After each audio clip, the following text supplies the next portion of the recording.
تعالي. أنا عايزة أرجع مصر. أنا أول مرة أسمعك تقولي الكلمة دي. هاتي ورقة وقلم، عايزة أبعت جواب للرئيس السادات.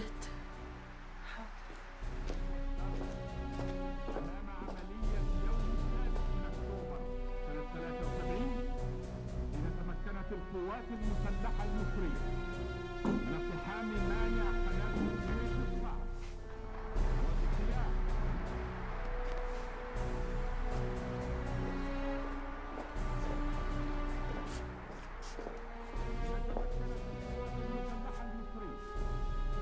من اقتحام مانع قناة السويس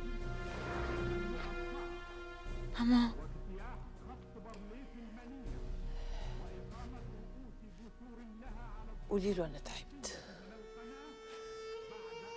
عايزة أتدفن في وسط أهلي، مش عايزة أموت في الغربة. قولي له باسبوري المصري لسه معايا، ما اتنازلتش عنه، ما حاولتش اخد أي جنسية تانية، بس للأسف ما أقدرش أرجع بيه لأنه اتلغى من زمان.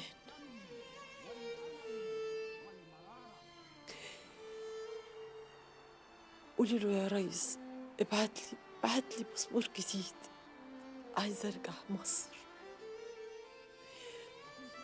أنا خلاص نسيت إن أنا ملكة وأم ملك.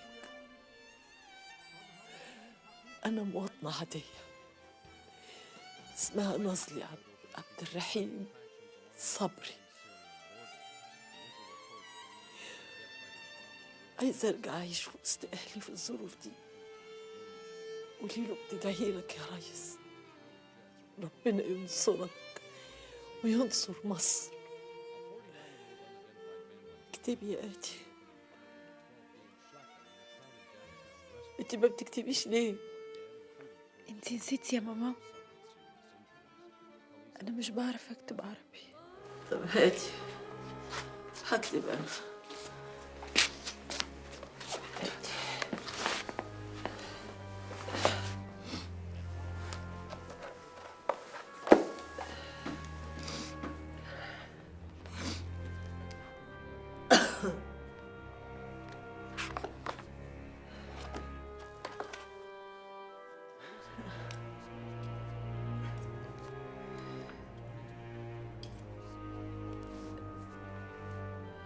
السيد رئيس الجمهورية محمد أنور السادات.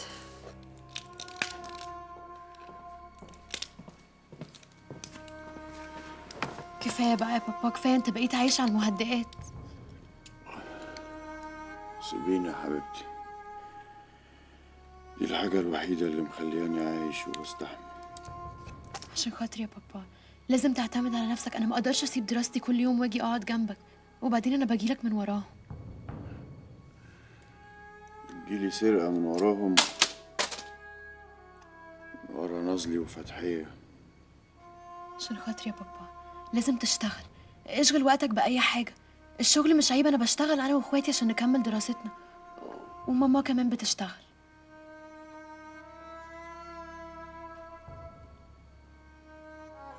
فتحية بتشتغل؟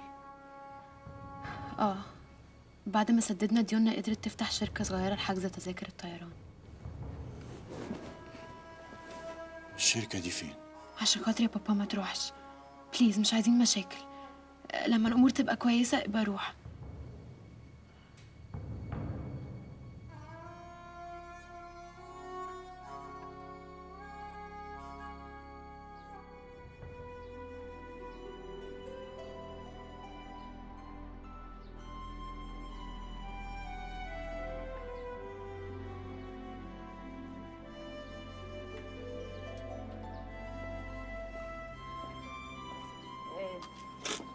تأخرت ليه؟ أنا ما أقدرش أتأخر عليك يا حبيبتي. عايزة أقول لك حاجة، بس مش عايزك تزعل مني. أنا بعت جواب للرئيس السادات، قررت أرجع مصر. ترجعي مصر؟ هو لسه في حاجة تعباكي؟ دارلينج أنا بعمل كل جهدي لترتيب حياتنا هنا. ليه بتفكري ترجعي مصر؟ تفتكر السادات هيوافق؟ ليه كل ما الظروف بتجمعنا بتحاولي تبعدي عني؟ ليه بتحاولي تبعديني عنك تاني؟ أنا تعبت قوي من الغربة، كفاية بقى. عايزة أرجع مصر، عايزة أموت في بلدي في وسط أهلي. نازلي ما تجيبيش سيرة الموت. سيبيني أعيش معاكي اللي فاضل من عمرنا. أنا عايزة أرجع مصر، أرجوك يا إد، ساعدني.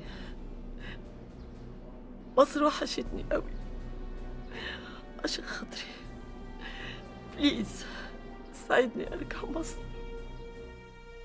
لو هي دي رغبتك أنا هساعدك بكل قوتي.